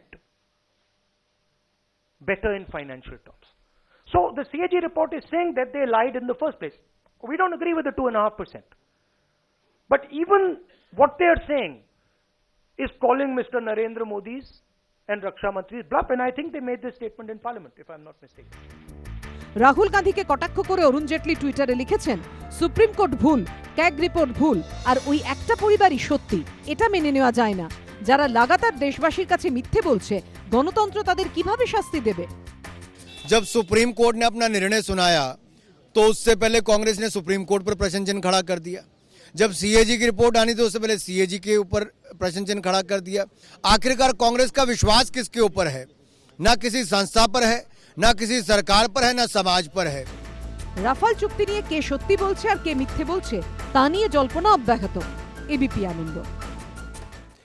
Shubhankar Babu, supreme কোর্টে মামলা দাঁড় করানো গেল না, সিএজি রিপোর্টেও দুর্নীতির কোনো অভিযোগ দাঁড় করানো গেল না। বিজেপি বলছে রাহুল গান্ধীর ক্ষমা চাওয়া উচিত। সিএজি রিপোর্ট কি বলছে? সিএজি রিপোর্ট বলছে 2007 এবং 16 আপনি যদি তুলনা করেন, দাম কমেছে প্রায় 3%, 2%-এর অনেক বেশি। ডেলিভারির সময় কমেছে এবং রক্ষণাবেক্ষণ যেটা অনেক উন্নত হয়েছে। আপনার সময়ে যখন আমি যাব তখন এই পর্দার একদিকে দেখাবো যে ব্যাঙ্গালোরে একটা এয়ার শোয়ের জন্য, আপনার পিছনেই চলছে পর্দায়, এয়ার শোয়ের জন্য প্রথম রাফায়েল বিমানটি ভারতবর্ষে এলো। শুভঙ্করবাবু, আপনার সময় শুরু এখন। Rafale is a systematic robbery. তার কারণ আপনাকে আজকে ভাবতে হবে দুটো জিনিস। এই যে সুপ্রিম কোর্টে যে বন্ধ খামে যে হলফনামাটা দেয়া হয়েছিল, সেখানে বলেছিল গ্রামারিটিক্যালি একটা ভুল আছে, এবং সুপ্রিম কোর্ট বলেছিল যে আমরা দামের ব্যাপারে আমাদের কোনো জুরিসডিকশন নেই, আমরা ওখানে কোনো কথা বলতে পারবো না। 1, 2 হচ্ছে এই ক্যাগের কন্ট্রোলার অফ জেনারেল কে, অডিটর জেনারেল কে, তিনি নেগোসিয়েটার ছিলেন। তো তিনি তৈরি করবেন, তো রাহুল গান্ধী বলেছেন তো চৌকিদার নিজেই লিখছেন, রিপোর্ট দিচ্ছেন নিজেকে বাঁচাবার জন্য। তো এই জায়গায় আপনাকে ধরতে হবে কি ছিল যে 126টি রাফায়েল বিমান কেনার দাম কত ছিল সে সময়? 1400 মিলিয়ন, আর পরে 1300 লেগেছে। তো টোটাল বেশি হয়েছে কত? 25 মিলিয়ন ইউরো পার হচ্ছে এক একটা রাফায়েল পার এয়ারক্রাফটের দাম বেশি পড়েছে। আজকে যে রিপোর্টটা দেওয়া হয়েছে এই রিপোর্টটা একেবারে মানে সাজানো রিপোর্ট, এই রিপোর্টের কোনো মূল্য নেই। অতএব আমরা মনে করি চৌকিদার চোর। রাফায়েলে এমন একটি সংস্থাকে দেওয়া হয়েছে 12 দিনের কোম্পানি। ভারতবর্ষের মানুষ বুঝে গিয়েছে যে রাফালের সিস্টেমেটিকভাবে কিভাবে তারা এই রাফাল থেকে তারা তাদের নিজেদের সংস্থাকে চুরির বরাত পাইয়ে দিয়েছে। কিন্তু সুপ্রিম কোর্টে এই মামলা দাঁড় করানো গেল না। কেন দাঁড় করানো? সুপ্রিম কোর্টে তো কংগ্রেস যায়নি। তার কারণ জানে, সুপ্রিম কোর্টের একটা আলাদা তার পরিধি আছে। তারা তো বলেছে যে প্রতিরক্ষা বিষয়ক যে বিষয়, সেখানে যে জুরিসডিকশন আছে সেই জুরিসডিকশনে কংগ্রেসের যে কটা যুক্তি সেই কটা নিয়ে আইনজীবী প্রশান্ত ভূষণ গেছিলেন, অন্য কেউ নয়। না, সুপ্রিম কোর্টে সমস্ত যেতে পারে, কিন্তু সেখানে ভুল ছিল, সব দেওয়া হয়েছিল, তথ্য দেওয়া হয়েছে। আজকে ক্যাগের রিপোর্ট দেওয়া হলো, সেদিন কি বলা হয়েছিল যে ক্যাগের কাছে মল্লিকার্জুন খড়গের কাছে এই রিপোর্ট চলে গিয়েছে, কিন্তু সে তো বাস্তবেই তো নয়। আজকে কিন্তু রেকটিফিকেশন দেওয়া হয়েছিল, তাতে কিছু হলো না। আজকে আপনাকে বলতে হবে কে ক্যাগের রিপোর্টটা তৈরি করেছে। আজকে কেন জয়েন্ট পার্লামেন্টারি কমিটি মেনে নিচ্ছে না? যদি আজকে সেটা নিয়েও তো আপনাকে কোর্টের কাছেই যেতে হবে। আমরা কোর্টের কাছে কেন যাব? তার কারণ আমাদের প্রশ্নটা হচ্ছে ভারতবর্ষের মানুষ, পার্লামেন্ট যারা আইন তৈরি করে, যেখানে আইনের মধ্যে দিয়ে সুপ্রিম কোর্ট তারপরে পরিচালিত হয়, সেই জায়গায় সিএজি রিপোর্ট শুভঙ্কর বাবু তার দলনেতার সঙ্গে সম্পূর্ণ একমত যে গোড়ায় গন্ডগোল, চোর, এটা আজকে ভারতবর্ষে প্রমাণিত। আমরা একেবারে ডায়ালগ থেকে, স্লোগান থেকে সরাসরি তথ্যে আসি। প্রণববাবু, আপনার কাছে আমার পরিষ্কার প্রশ্ন থাকবে দুটো।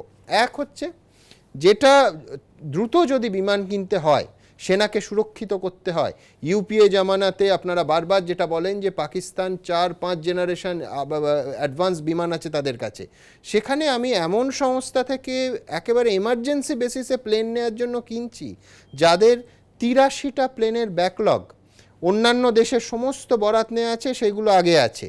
তাহলে শুধু পাটিগণিত আমি যদি ধরি, পাটিগণিতের হিসেবে 10 বছর পরে ভারত প্লেন পাবে।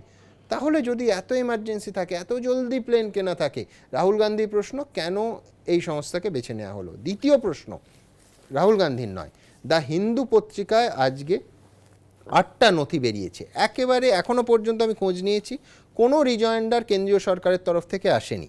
মিনিস্ট্রি অফ ডিফেন্সের নথি, তাতে কি বলা হচ্ছে? ইন্ডিয়া নেগোশিয়েটিং টিম, যাতে কে আছেন? এমপি সিং, AR সুলে এবং রাজীব ভার্মা। তারা পরিষ্কার বলছেন যে 55.6% দাম বেড়েছে। এই ভাষায় তারা বলছেন যে the final price offer by the French government is 55.6% above the benchmark. কোনো গ্যারান্টি নেই। আপনার সময় শুরু এখন। না দেখুন, প্রথম যেটা হচ্ছে যে আপনি যেটা বললেন যে 10 বছর পরে আসবে, পার্লামেন্টে দাঁড়িয়ে প্রতিরক্ষা মন্ত্রী বলেছেন 2019 সালের 22শে সেপ্টেম্বর প্রথম রাফাল তৈরি হয়ে ভারতে আসছে। এই তথ্য আপনি কোথায় পেয়েছেন আমি জানি না। সেকেন্ড যেটা হচ্ছে যে এই হিন্দুর যে রিপোর্টটার কথা বলছেন, কিছুদিন আগে আরেকটা রিপোর্ট বেরিয়েছিল, সেখানে একটা রিপোর্ট বেরিয়েছিল সহকারী সচিব ইয়ার 2 SK শর্মার একটা নোটের বেসিসে, এবং সেই নোটের পরিপ্রেক্ষিতে প্রতিরক্ষা মন্ত্রীর একটা নোট ছিল, সেই নোটটা তারা ছাপেনি। এই যে 7 মেম্বার্স যে কমিটি ছিল, কন্ট্রাক্ট নেগোসিয়েশন কমিটি ছিল, সেই কমিটির যিনি চিফ ছিলেন air marshal SBP Sinha, SBP Sinha একটি অল ইন্ডিয়া চ্যানেলে প্রকাশ্যে বলেছেন যে এই রকম কোনো কথা ছিল না। মানে যিনি এই যে অর্থ সচিব ছিলেন, তিনি না ছিলেন রাফেলের কোনো কমিটিতে, না রাফেল সংক্রান্ত তার কোনো বিষয় ছিল।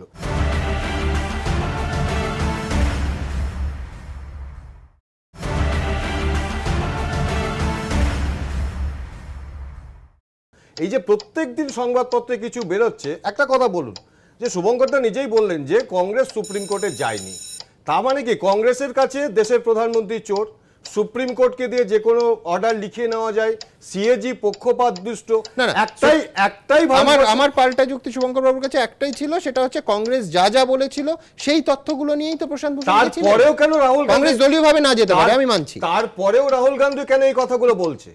আজকে 2004 থেকে 2014 ইউপিএ সরকার তো ছিল।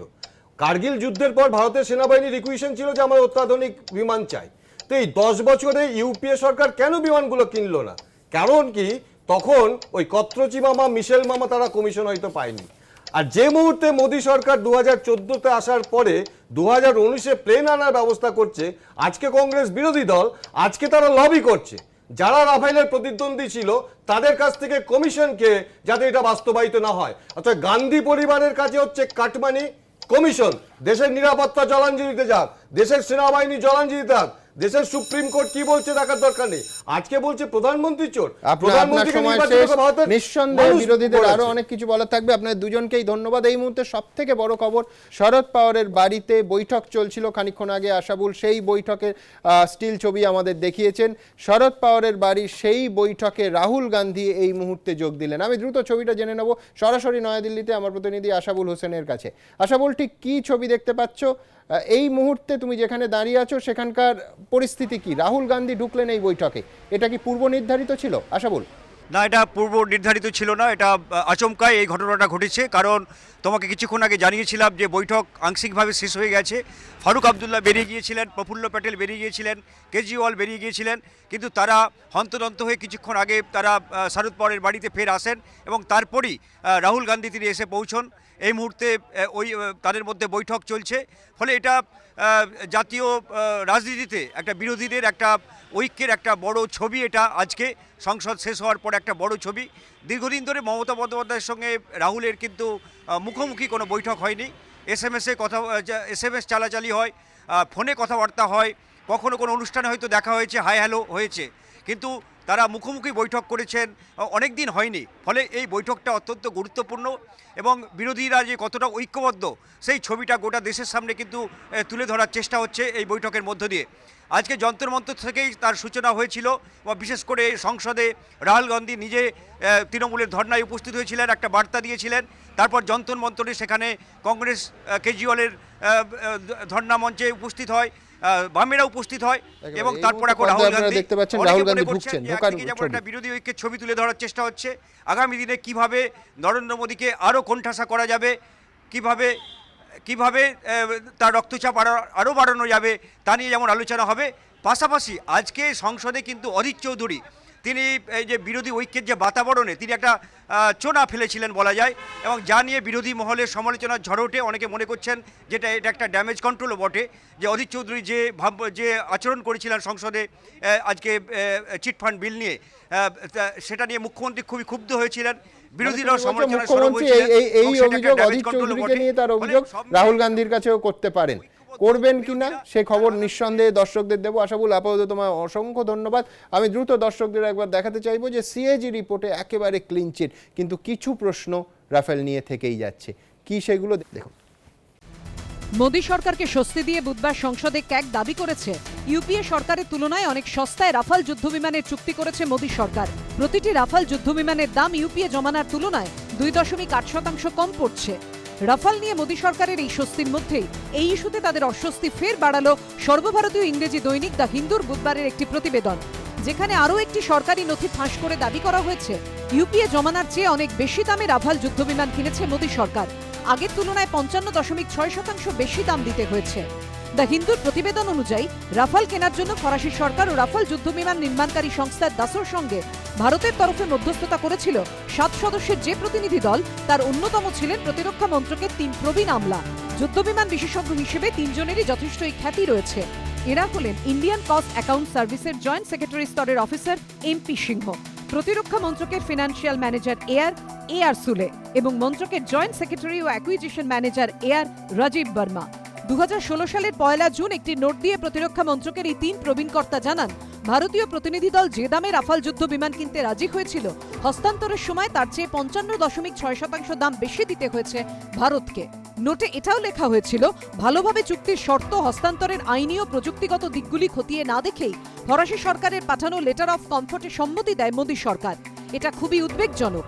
মোদী সরকার প্রথম থেকেই দাবি করে আসছে ভারতীয় বিমান বাহিনীর স্বার্থেই রাফাল যুদ্ধ বিমানগুলির দ্রুত হস্তান্তর হয়েছে, কিন্তু 8 পাতার নোটে কেন্দ্রের 3 প্রবীণ আমলা লেখেন 126টি রাফাল বিমানের মধ্যে প্রাথমিকভাবে 36টি হস্তান্তরের কথা ছিল দাসোর। এর মধ্যে 18টি বিমানের তাড়াতাড়ি ভারতে পৌঁছে যাওয়ার কথা ছিল, কিন্তু সেগুলি নির্ধারিত সময়ের মধ্যে ভারতের হাতে তুলে দেয়নি ফরাসি সংস্থা দাসো। দ্য হিন্দুর প্রতিবেদনে উল্লেখ করা হয়েছে, নোটটি পাঠানো হয়েছিল বিমান বাহিনীর তদানীন্তন ডেপুটি চিফ অফ এয়ার স্টাফকে। রাফাল চুক্তির শেষ পর্বে যিনি মধ্যস্থতাকারী দলের চেয়ারম্যান হন। इसी डॉक्यूमेंट में उन्हीं अफसरों ने कहा प्राइस के मामले पे, दाम के मामले पे, कि अंतिम जो दाम फ्रेंच ने ऑफर किया है इस नई डील में वो 55% बेंचमार्क प्राइस से ऊंचा है, मतलब 55% एक्सपेंसिव है। This new deal is rubbish, this new deal is a con, this new deal is robbery. This is what these officers are saying. इस डील का सिर्फ एक कारण है, नरेंद्र मोदी अनिल अंबानी जी को 30,000 करोड़ रुपए देना चाहते थे। এদিন কংগ্রেসের সংসদীয় দলের বৈঠকে সোনিয়া গান্ধী দাবি করেন, ধাপ্পাবাজি, তর্জন গর্জন ও হুমকি মোদী সরকারের দর্শন। এই সরকারের আমলে সত্য স্বচ্ছতা পুরোপুরি অবহেলিত। দেশের মানুষ জ্ঞানী, তারা জানেন জুমলাবাজি কখনো সংবেদনশীল ও কর্মক্ষম সরকারের বিকল্প হতে পারে না। কংগ্রেসকে পাল্টা জবাব দিয়েছে বিজেপি। मुझे लगता है उनको यूपीए सेकंड की याद आ गई होगी, जिस समय कोई ट्रांसपेरेंसी नहीं थी। इस समय तो सबका साथ सबका विकास। रक्षा मंत्री ने जो जवाब दिया वो भी तो आपकी जानकारी में है कि ये डील देश हित में कितनी महत्वपूर्ण है। লোকসভা ভোটের আগে বর্তমান এনডিএ জমানায় বুধবারই ছিল সংসদের অধিবেশনের শেষ দিন। সেই অধিবেশনেই পেশ করা হলো রাফাল নিয়ে সিএজির রিপোর্ট। এবিপি আনন্দ। রাজনীতির নতুন ইনিংস, প্রত্যাশার চাপ আছে, পারিবারিক ঐতিহ্যের চাপ আছে, কিন্তু পরিশ্রম কতটা করছেন প্রিয়াঙ্কা গান্ধী। লখনৌতে গতকাল দুপুরে 1:15টায় বৈঠক শুরু হয়েছে, তা নাকি শেষ হয়েছে ভোর 5:15টায়। সত্যি কি তাই? সরাসরি চলে যাব লখনৌতে আমাদের প্রতিনিধি রাজশ্রী দত্তগুপ্তর কাছে। রাজশ্রী, যা শোনা যাচ্ছে সেটা কি সত্যি, সেটা আদৌ সম্ভব?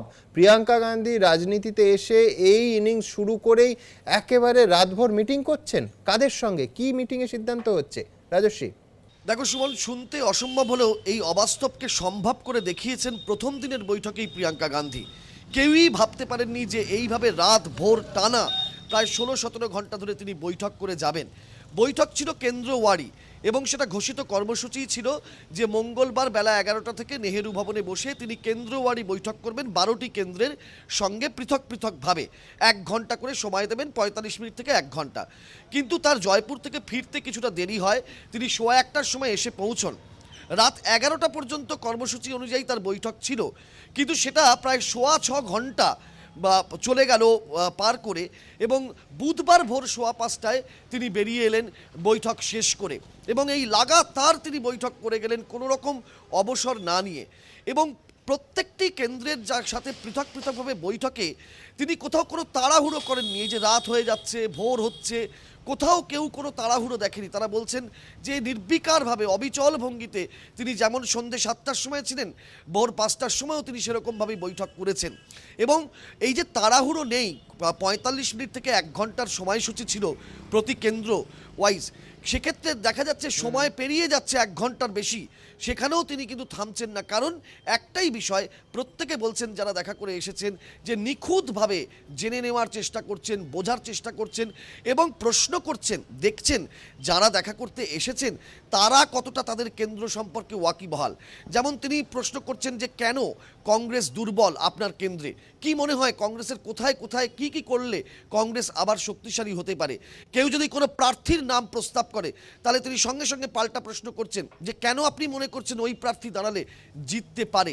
কেউ যদি বলেন যে ব্রাহ্মণ ভোট বা যাদব ভোট এই কেন্দ্রে তাদেরকে কংগ্রেসের দিকে টানা উচিত, সঙ্গে সঙ্গে তিনি পাল্টা প্রশ্ন করছেন যে আপনি কি জানেন যে আপনার কেন্দ্রে কত শতাংশ যাদব ভোট আছে, কত শতাংশ ব্রাহ্মণ ভোট আছে। কেউ যদি বলেন বুথভিত্তিক কর্মীদের সঙ্গে যোগাযোগ রাখলে কংগ্রেস ভালো ফল করবে, সঙ্গে সঙ্গে প্রিয়াঙ্কা প্রশ্ন করছেন যে কত বুথ রয়েছে আপনার কেন্দ্রে, সঠিক সংখ্যা বলুন, কত ভোটার রয়েছে, ভোটারের সংখ্যা বেড়েছে কিনা আগের থেকে। এইভাবে তিনি প্রশ্ন করছেন, নিজে হাতে নোট নিচ্ছেন এবং তারপরে যতক্ষণ না তিনি সম্পূর্ণভাবে সন্তুষ্ট হচ্ছেন ততক্ষণ কিন্তু সেই বৈঠক শেষ হচ্ছে না। এই যে জায়গাটা তৈরি হয়েছে প্রথম দিনেই, কার্যত বলা যেতে পারে কিন্তু কংগ্রেস কর্মীরাও যেটা ভাবতে পারেননি সেই প্রত্যাশাকে ছাপিয়ে গিয়েছেন তিনি। আজকেও তার কর্মসূচি রয়েছে, বেলা 12:30 থেকে তিনি শুরু করে দিয়েছেন বৈঠক এবং সেটাও কিন্তু চলবে লাগাতার যতক্ষণ না শেষ করবেন তিনি। এই ধারাবাহিকভাবে কোনো রকম তাড়াহুড়ো না করে তিনি বৈঠকগুলো করছেন, সম্পূর্ণভাবে কোথায় অসুখটা রয়েছে কংগ্রেসের উত্তরপ্রদেশের মাটিতে সেইটা ধরার চেষ্টা করছেন এবং কিভাবে সেটাকে চাঙ্গা করে তোলা যায় সেটা কিন্তু তার রণনীতি রণকৌশলের মধ্যে রয়েছে এবং বিচক্ষণভাবে নিবিড়ে গিয়ে গভীরে গিয়ে সেটা তিনি করবেন। এই বার্তাটা পরিষ্কার হয়ে গিয়েছে প্রথম দিন এই রাতভর বৈঠকের মধ্যে দিয়ে। অনেক ধন্যবাদ তোমায় রাজস্বী। একটা পুরনো বাংলা শব্দ একসময় খুব ব্যবহৃত হতো, এতৎসত্ত্বেও উত্তরপ্রদেশে দুর্বল চতুর্থ শক্তি কংগ্রেস তার জায়গাটাকে তুলতে পারবে কিনা সেটা অন্য প্রশ্ন, কিন্তু প্রিয়াঙ্কা গান্ধী পরিশ্রম করছেন এটা নিয়ে সন্দেহের অন্তত কোনো অবকাশ নেই। দেখুন, সোমবার জন অরণ্যের মধ্যে দিয়ে করেছিলেন রোড শো। মঙ্গলবার দুপুর থেকে বুধবার সকাল পর্যন্ত টানা 16 ঘন্টা ধরে কর্মীদের সঙ্গে বৈঠকের মধ্যে দিয়ে বার্তা দিয়েছিলেন উত্তরপ্রদেশের বুকে বসে তিনি গভীরভাবে রাজনীতি করবেন এবং সমস্ত স্তরের কংগ্রেসীদের চাঙ্গা করবেন। কয়েক ঘন্টা বিরতির পর আবারও দুপুরবেলা 12:30টার সময় নেহেরু ভবনে এসে উপস্থিত হচ্ছেন প্রিয়াঙ্কা গান্ধী বাড়রা। দাদার টাস্ক দলের প্রত্যাশা, সামনে কঠিন চ্যালেঞ্জ। লক্ষ্য পূরণে লখনৌয়ের মাটি কামড়ে পড়ে রয়েছেন প্রিয়াঙ্কা গান্ধী, কাজ করছেন দিন রাত এক করে। जो 2019 की लड़ाई है इसको एकदम जीत जान से लड़े, हम जीत जान से लड़ेंगे। মঙ্গলবার দুপুর 1:15 থেকে বুধবার ভোর 5:30 পর্যন্ত একটানা বৈঠক করেন রাজীব তনয়া, অর্থাৎ প্রায় 16 ঘন্টা। এরপর ভোরে নেহেরু ভবন থেকে বেরিয়ে যান রাজীব তনয়া। কিছুক্ষণ বিশ্রাম নিয়ে দুপুরে ফের পার্টি অফিসে এসে বৈঠক শুরু করেন তিনি। কথা বলেন ইলাহাবাদ, সুলতানপুর, ফৈজাবাদ, মোহনগঞ্জ, গোরক্ষপুর, কৌশাম্বী সহ 12টি লোকসভা কেন্দ্রের দলীয় নেতাকর্মীদের সঙ্গে। अब तो प्रियंका जी आ गई है, उसी लहर है जो कांग्रेस के लोग जो है आज बैठे हुए थे, आज जो सड़कों पर दौड़ रहे हैं और हम लोग प्रियंका गांधी के आने से एक उत्साह जोश भर गया है। জিততে হলে আগের হারের কারণ জানতে হবে। রাজনীতির এই আপ্তবাক্য মেনেই উত্তরপ্রদেশে এখন ঘুঁটি সাজাচ্ছেন প্রিয়াঙ্কা। লক্ষ্য দায়িত্বপ্রাপ্ত 41টি আসনেই দলীয় প্রার্থীদের জয়ী করা। কংগ্রেস সূত্রে খবর, লোকসভা ওয়ারি বৈঠকে নেতাদের কাছ থেকে তিনি প্রথমেই জানতে চাইছেন আপনাদের কেন্দ্রে কংগ্রেস দুর্বল হয়ে যাওয়ার কারণ কি। জানতে চাইছেন কিভাবে দলকে শক্তিশালী করা যায়। দলের মধ্যে তিনি যে খোলামেলা আলোচনার পরিবেশ তৈরি করতে চান তাও বুঝিয়ে দিয়েছেন ইন্দিরার নাতনি। বৈঠকে জানতে চাইছেন এলাকায় কোনো গোষ্ঠী কোন্দল রয়েছে কিনা। কেউ ইতস্তত বোধ করলে বলছেন কোন্দল থাকলে নির্দ্বিধায় বলুন। যেসব নেতারা দলে গোষ্ঠী করেন তাদের নাম কি, জেলার সভাপতি সহ নেতৃত্বের ওপর তাদের আস্থা কতটা, কৌশলে তাও যাচাই করে নেন প্রিয়াঙ্কা। সূত্রের খবর, কোনো কর্মী বা নেতা যদি বলেন এই কেন্দ্রে ব্রাহ্মণ ভোটারদের নিজের দিকে টানার চেষ্টা করা উচিত কংগ্রেসের, সঙ্গে সঙ্গে কড়া শিক্ষিকার ঢঙে প্রিয়াঙ্কা পাল্টা প্রশ্ন ছুড়ে দিচ্ছেন আপনার কেন্দ্রে সঠিকভাবে ব্রাহ্মণ ভোটার কত শতাংশ রয়েছে তা কি আপনি জানেন। কোনো কর্মী বা নেতা যখন বলছেন বুথভিত্তিক ভোটারদের সঙ্গে দলীয় কর্মীরা নিয়মিত যোগাযোগ রাখলে ফল ভালো হতে পারে, প্রিয়াঙ্কা তখন বলছেন বুথ ও ভোটারের সংখ্যা আপনি নির্দিষ্টভাবে জানেন কি? ভোটার বেড়েছে না কমেছে? সূত্রের খবর, এই সব প্রশ্নে অনেকেই থতমত খেয়ে যান। নোট নিতে নিতেই বৈঠকে প্রিয়াঙ্কা জানতে চাইছেন কংগ্রেস শাসনকালে চালু হওয়া কেন্দ্রীয় প্রকল্পগুলো প্রত্যেক কেন্দ্রে চলছে কিনা, চললে কিভাবে চলছে, যদি বন্ধ হয়ে গিয়ে থাকে কেন বন্ধ হয়েছে, কংগ্রেস আমলে চালু হওয়া প্রকল্প নিয়ে সাধারণ মানুষ আলোচনা করেন কিনা তাও জানতে চান প্রিয়াঙ্কা। মোদির আমলে চালু হওয়া কোন প্রকল্প জনপ্রিয় হয়েছে, কোন প্রকল্প সঠিকভাবে রূপায়িত হয়নি, গ্রামের প্রান্তিক মানুষরা প্রকল্পগুলির সুবিধে পাচ্ছেন কিনা তাও জানতে চান তিনি। राहुल जी ने हमें लक्ष्य दिया है कि एक ऐसी राजनीति का हम यहाँ पे निर्माण करें जिसमें सब भागीदार हो, जिसमें सब वर्गों, सब समुदायों का प्रतिनिधित्व हो, और उसी के प्रति ये एक प्रयास है। हम चाहते हैं कि आगे बढ़कर हम इसको मजबूती से करें और ये लड़ाई जो 2019 की लड़ाई है इसको एकदम जीत जान से लड़ें, हम जीत जान से लड़ेंगे। প্রশ্ন মানে জর্জরিত হলেও অনেকদিন পর শীর্ষ নেতৃত্বের সামনে মন খুলে কথা বলার সুযোগ পেয়ে খুশি কংগ্রেসের স্থানীয় নেতারা। प्रॉब्लम ये था कि जो बड़े नेता हमारे थे वो अच्छे वर्करों को और काम करने वाले जो जनता के बीच में, गरीबों के बीच में 100% जिनकी उपस्थिति होती थी तो उन्हें इग्नोर किया जाता था। ईर्ष्या में कह लीजिए, अभी प्रियंका जी के आने से मैं समझता हूँ सारा सिस्टम सही हो गया। শুধু প্রশ্ন করাই নয়, যারা বৈঠক করতে আসছেন তাদের ঢোকার আগে একটি ফর্ম ফিল আপ করতে হচ্ছে, যেখানে রয়েছে সংশ্লিষ্ট নেতা সম্পর্কে বিশদ তথ্য। কংগ্রেস নেতৃত্ব উজ্জীবিত, রাত দিন এক করে তারা এই নেহেরু ভবন চত্বরে দাঁড়িয়ে রয়েছেন এবং প্রত্যেকে দূর দূরান্ত থেকে আসছেন বৈঠকে সামিল হওয়ার জন্য, প্রিয়াঙ্কার কাছ থেকে পরামর্শ নেওয়ার জন্য এবং প্রিয়াঙ্কাকে কংগ্রেসের যে উজ্জীবিত হয়ে ওঠার নজির দেখানোর জন্য। তাৎপর্যপূর্ণ বিষয় হলো টুইটার অ্যাকাউন্ট খোলার দুদিনের মধ্যে প্রিয়াঙ্কার ফলোয়ারের সংখ্যা প্রায় 2 লক্ষ হয়ে গিয়েছে। রাজর্ষি দত্তগুপ্ত, এবিপি আনন্দ, লখনৌ। এবার রাজ্যের বিষয়ে আসবো। যে কোনো রাজনৈতিক তরজায় একটা নাম, একজন ব্যক্তিত্ব কমন, অনুব্রত মণ্ডল আজকে আবার মুখ খুলেছেন এবং গরমাগরম বিতর্কের যোগান দিয়েছেন। কি সেটা দেখুন আগে। কত হেরে আছে, কত লিড আছে, রাস্তায় দাঁড়িয়ে আছে, এত কম কেন? চেষ্টা করছি এই লোকসভায় কি হবে? এই লোকসভায় কত লিড হবে? 3000 লিড করতে হবে। লোকে যখন চুরি করে ভোট চুরি করবে, পারবেন না? চেষ্টা করবো। অনুব্রত যাকে একথা বলছেন তিনি সিউড়ি 2 নম্বর ব্লকের বনশঙ্কা অঞ্চলের সভাপতি। এদিন থেকেই জেলায় লোকসভা ভোটের প্রস্তুতি শুরু করে দিলেন জেলা তৃণমূল সভাপতি অনুব্রত মণ্ডল।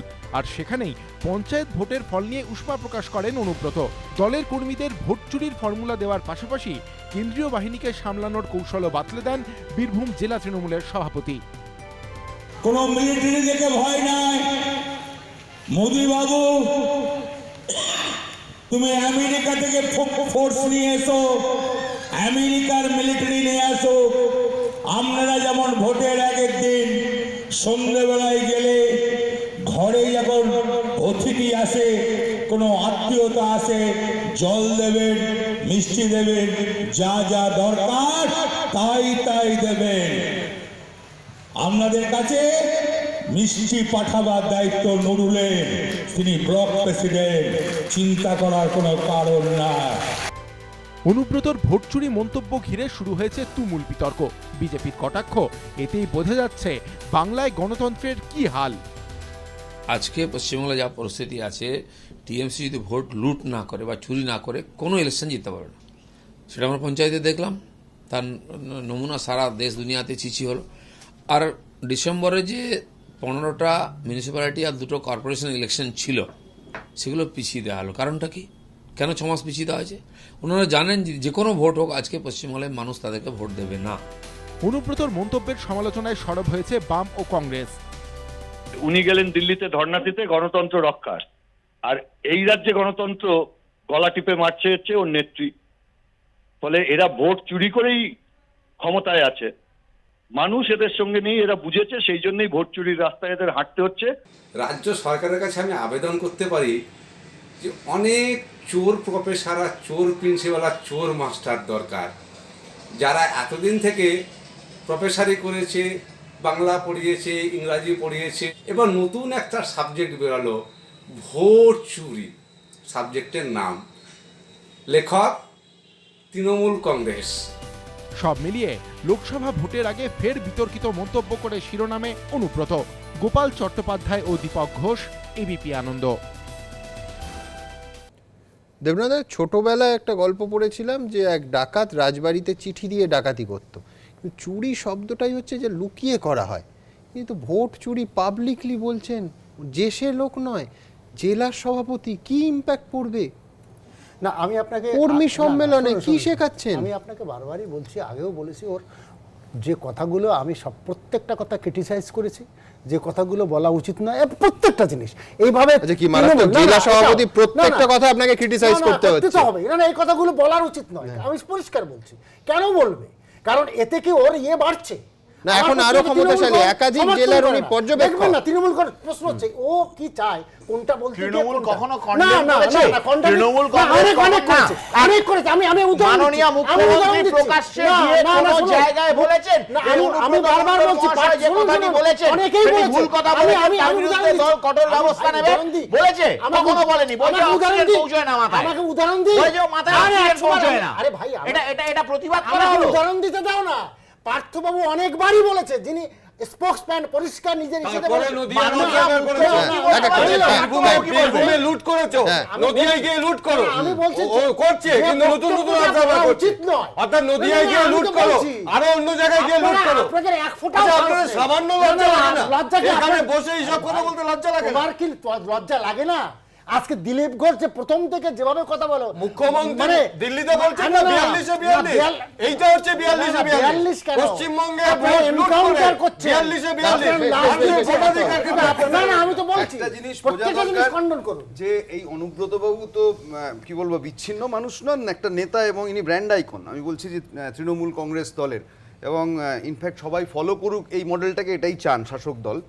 উনি বলেন, কেউ বলেন না, এই হচ্ছে তফাৎ। ফলে প্রশাসন কেমন চলছে, যদি বলেন চুপ সরকার চলছে, এরকম একটা ধ্বনি আমরা পেতাম। ফলে এখন হচ্ছে যে প্রশাসন কেমন চলছে এবং চলবে তার একটা দিক নির্দেশ দিলেন, till the vote is over. অর্থাৎ pre poll violence and post poll violence, শুধু এটা নয়, এখন উনি যে ভোট চুরির নিদান দিচ্ছেন। এবং এরা গণতন্ত্রের কথা যখন বলেন যে আমাদের এখানে গণতন্ত্র আক্রান্ত, গণতন্ত্রের লড়াই তারা লড়তে যাবেন, তাদের জেলায় জেলায় ব্র্যান্ড আইকনরা যা করে বেড়াচ্ছেন, এরপর ভূতের মুখে রাম নাম ছাড়া কি বলবেন? আমি প্রথমে একটু দিলীপ বাবুর কথা বলেন। দিলীপ বাবু একবারে সমস্যাই ভুলে যাচ্ছেন। মানে মহেশতলা উপনির্বাচনের কথাটা ভুলে গেছেন। 117 নম্বর ওয়ার্ড কলকাতা নির্বাচন হয়েছে, সব তো চুরি করে করেছেন, ওই তো বললেন 82 নম্বর ওয়ার্ড, আপনাদের নেতাই তো বলল ভোট চুরি করতে হবে, সেটাও ভুলে গেছেন। যেখানে ভোট পেয়েছেন চুরি করে। আপনি এটা বলুন তো, যে নৈতিকতার সঙ্গে তঞ্চকতা কে করছে না? আজকে অদিত চৌধুরীর যে বক্তব্য, নৈতিকতার সঙ্গে তঞ্চকতা নয়, দলের নীতি বিজেপির বিরুদ্ধে লড়াই, সেখানে বিজেপির বেঞ্চ থেকে উৎসাহিত করছে। দলের নীতি কি কোনো জায়গায় বলেছে? দলের নীতি কোন জায়গায় বলেছে যারা অভিযুক্ত তাদের পাশে দাঁড়াতে হবে? একটু আস্তে, কোথায় বলেছে দল? রিজু, এই মুহূর্তে রাহুল গান্ধী যে গেলেন এই বৈঠকে নির্ধারিত নয়, এ কি ড্যামেজ কন্ট্রোল করতে? না, একটা কথা বলি, ড্যামেজ কন্ট্রোল, রিজুকে একটা কথা বলি, সেটা হচ্ছে যে আমি হয়তো শরদ পাওয়ারজি ওনাকে আসতে বলেছেন, সেই কারণেই গেছেন। ড্যামেজ কন্ট্রোলের কোনো ব্যাপার নেই। তালিকা নির্ধারণ করে দলে বিরোধী দলনেতা পার্লামেন্টারি পার্টির চিফ হুইপ, পঞ্চকতার কথা, পার্লামেন্টারি পার্টির চিফ হুইপ, চুরির কথা বারবার আমি বলছি, কংগ্রেসের মুখে শুনছি। আমি এটা স্বীকার করি যে কংগ্রেসের ক্যাগ রিপোর্টে অন্তত 2G স্পেকট্রাম বা কয়লা কেলেঙ্কারির কথা প্রকাশিত হয়েছিল। এখন সেটাও আর, মানে রাফাল কেলেঙ্কারিতে সেটাও আর, সেইটুকু আর বিজেপি বাকি রাখেনি। আমার কথা হচ্ছে যে এই কথাটা আপনাদের এসআইটিতে কি কি প্রকাশিত হয়নি ওটা একটু বলুন। এই যে কথাটা 2G 3G বলার সাথে সাথে দাদা আমাদের একই জিনিস করুন। এমপিএস এর মালিক, আচ্ছা আমাকে প্রশ্নটা যেহেতু আমাদের বাড়ি করেছে, আমি উত্তরটা দেব। এসআইটিতে কি কি পেয়েছেন একটু রোজগারি অ্যামিউজমেন্ট পার্কে উদ্বোধনে তো মানুষ এটা তো চাই কি তাদের বাড়তে আপনারা সাহায্য করেননি? কিন্তু সিআইটিতে কি কি পাওয়া গেল না একটু বলুন। আপনাদের ত্রিপুরার মন্ত্রী আমার একটা খুব সিম্পল কথা আছে, তো হলো না কেন? আমার একটা খুব সিম্পল কথা আছে, কোন জায়গাতে কংগ্রেসের কোনো প্রেস রিলিজ কি কংগ্রেসের এআইসিসির ওয়েবসাইটে আমাদের এই কজন প্যানেলিস্ট বসে আছে, আমি ওয়েবসাইট খুলে দিচ্ছি, কোথাও লেখা আছে যে কংগ্রেস দুর্নীতির পাশে দাঁড়াবার জন্য মমতা ব্যানার্জি দুর্নীতিকে সমর্থন করবে এবং বিজেপি সমর্থন চাইছে না, কোথায় লেখা আছে? প্রদেশ কংগ্রেসের বিরুদ্ধে শুধু বিজেপি মাঝে মাঝে বলে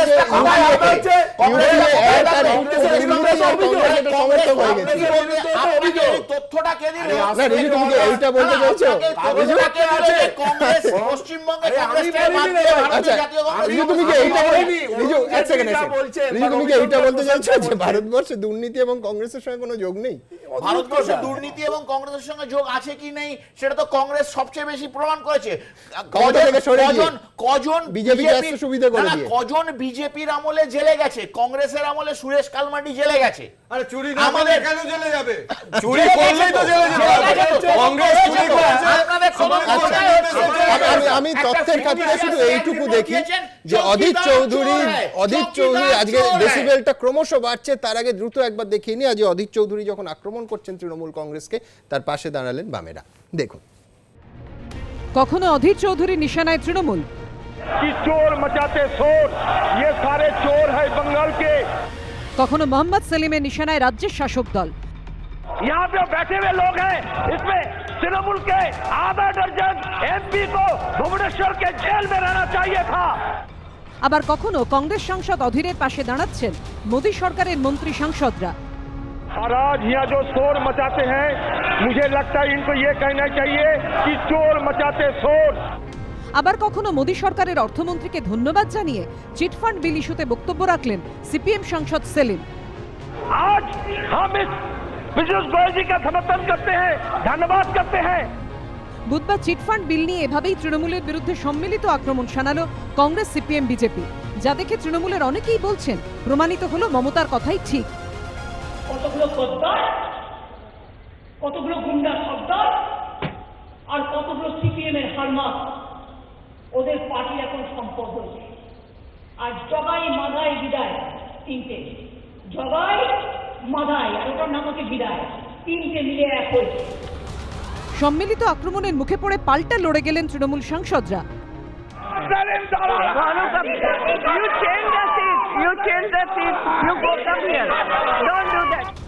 ষোড়শ লোকসভার শেষ দিনে অর্থাৎ বুধবার লোকসভায় পাশ হলো banning of unregulated deposit schemes bill 2018 বা বেআইনি আর্থিক প্রতিষ্ঠান নিয়ন্ত্রণ সংশোধনী বিল। বিলে বলা হয়েছে অবৈধভাবে বাজার থেকে টাকা তুললে অভিযুক্ত আর্থিক প্রতিষ্ঠানের পাশাপাশি তার ব্র্যান্ড অ্যাম্বাসাডারের বিরুদ্ধে এফআইআর করা যাবে, রয়েছে গ্রেফতারি সংস্থানও। রাজ্যে সারদা, রোজভ্যালি সহ একাধিক বেআইনি আর্থিক প্রতিষ্ঠানের দুর্নীতির বৃহত্তর ষড়যন্ত্রের তদন্ত করছে সিবিআই। এই অবস্থায় বেআইনি আর্থিক প্রতিষ্ঠান নিয়ন্ত্রণ সংশোধনী বিল পাশের দিনে তৃণমূলকে কড়া ভাষায় আক্রমণ করেন অধীর চৌধুরী। बंगाल में 25 लाख से ज्यादा लोगों को धन लूटा गया, वो गरीब बेचारा वो अभी भी परेशान है, वो पैसा जमा करने नहीं सकते। मैं सरकार को अपील करूंगा, जो धन लूटा गया वो धन को वापस करे, वो गरीबों को लूटे हुए धन को वो वापस करे। कोई लूट का छूट नहीं होना चाहिए, जो लूटे हैं वो लुटेरा को सजा होना चाहिए। বিলকে সমর্থন করে সিপিএমও। কংগ্রেসের মতোই সিপিএমেরও নিশানায় ছিল সেই তৃণমূলে। পাশাপাশি চিটফান্ড তদন্তের গতি নিয়ে বিজেপিকেও বেঁধেন সেলিম। हर पॉलिटिकल पार्टी में कुछ करप्ट लोग रहते हैं, लेकिन ये तृणमूल कांग्रेस करप्ट लोगों की पार्टी बनी है। यहाँ पे बैठे हुए लोग हैं, इसमें तृणमूल के आधा दर्जन एमपी को भुवनेश्वर के जेल में रहना चाहिए था। ये कानून लेकर के सिर्फ चीट फंड बैन करने से नहीं होगा, सीबीआई का जांच सुप्रीम कोर्ट से दिया गया था, कोई सौदाबाजी नहीं। পাল্টা সেলিমকে আক্রমণ করে Trinamool. These people who are speaking, they are all agents. Yes. They are all agents. And here is an agent of notorious criminal. He is an agent. All the cheat funds started in 1980 when the left front was in power in West Bengal. We already supported the bill. West Bengal government has already passed more strong bill than this one. I hope what Mamata Banerjee already passed a bill, that bill be taken for consideration also and they be allowed to function. BJP বিরোধিতায় 19-এর ব্রিগেডে একজোট হয়েছিল কংগ্রেস তৃণমূল। তারপর কখনো Rafale ইস্যুতে মমতা রাহুলের পাশে দাঁড়িয়েছিলেন, কখনো মোদির আমলে গণতন্ত্র বিপন্ন এই ইস্যুতে রাহুল মমতার পাশে দাঁড়িয়েছেন। কিন্তু চিটফান্ড বিল নিয়ে বুধবার সম্পূর্ণ অন্য ছবি চোখে পড়ল সংসদে। বিজেন্দ্র সিংহ, আশাবুল হোসেনের রিপোর্ট, এবিপি আনন্দ।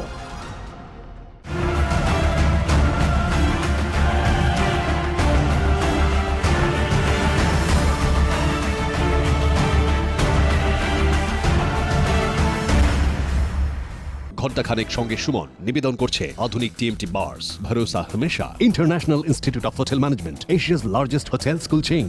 রশ্মি সিমেন্ট, গড়ে তুলুন বিশ্বাস। Partner by Raja golden Marie biscuits, সোনালী স্বপ্নের স্বাদ চিরন্তন। সুরক্ষা ডায়াগনস্টিক, 26 বছর ধরে সবার সুস্থ থাকার ঠিকানা। ডাফ এন্ড ডাটের বাঞ্চো ট্রান্সলেশন মানেই তুলসী প্রকাশনী। গঙ্গোত্রী, কচ্চিখানি সর্ষের তেল এবং শুদ্ধ মশলা।